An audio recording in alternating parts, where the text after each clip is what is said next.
Most people will never climb Mount Kilimanjaro. I'm going to try to bike up it.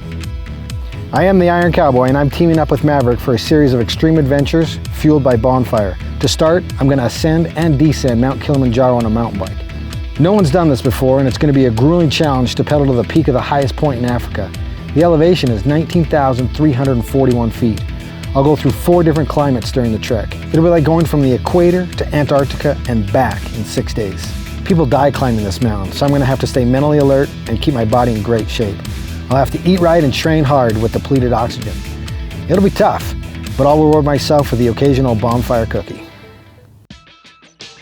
I absolutely love where I live in these Utah mountains. To me, it's some of the best training grounds in the world. I'm trying to do my best to simulate some of the terrain that we're going to encounter in Kilimanjaro, and so I try to find some loose gravel, some sections that are going to make me spin out so I can practice stopping, starting, and getting through those sections, pitchiness, and the boulders. And the key to that is just grinding through it and picking your best line. If you pick a wrong line, it's going to send you off to where you may not want to go, and it could be quite deadly.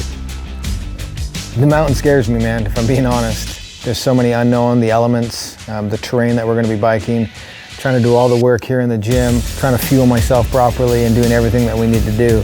But man, with these grand adventures, you just don't know what's ahead of you, and you've got to prepare yourself for all the different elements. But it's a whole new ball game once you get above 10,000 feet, and your body may react differently, and there's really no way to prepare for that, and so you just cross your fingers and grit your teeth and dig into the mountain and keep going.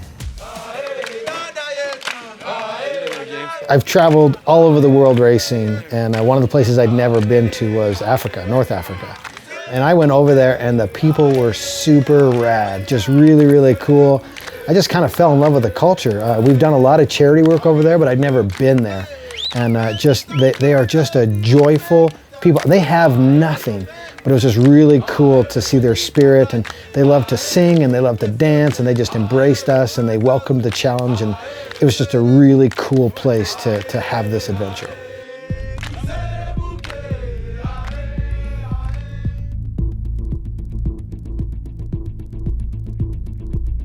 We knew it was going to be difficult, and I was the only one in our group that actually biked all the way to 15,500, the final base camp. Our guide woke us up in the middle of the night at midnight, really windy, super cold, and he was like, guys, for safety reasons, I think it's best that we trek the last 4K to the top and then have a good time riding down. The goal is to summit today safely, and that was the best thing to do. But it was extremely hard to trek just because it was still that volcanic scree. You were still sinking into it. It was like quicksand.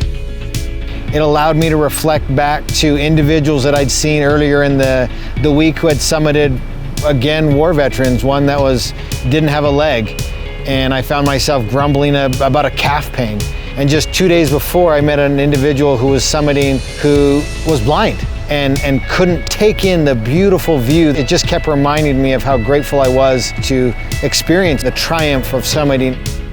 When you do these different type of adventures, you don't know, I mean, that's why we do them. It's the unexpected. And so you don't know the positives, the negatives you're going to get from it. And the positives always outweigh the negatives. And for me, it was the culture, the people, the experience, the mountain, feeling the energy of it.